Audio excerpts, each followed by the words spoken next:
Hi, I'm Simon with AppliancePartsPros.com. Today we're going to show you how to repair your appliance. Are you ready?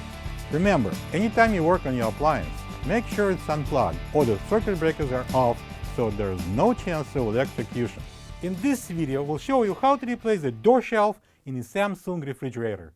It's going to be a very easy repair. It should only take a minute to show you how to do it. When you open up the package, you're going to get a new door shelf. This door shelf is mounted on a fresh food door and is used for additional storage of the produce.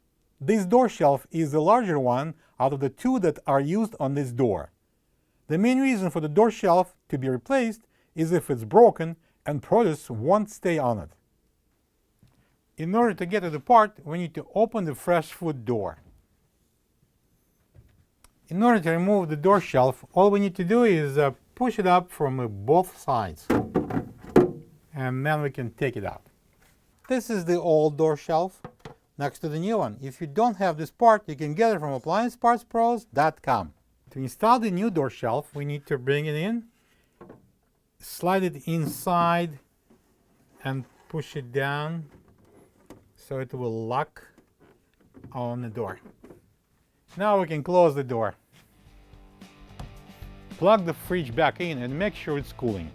Thank you for being a part of another successful repair brought to you by AppliancePartsPros.com.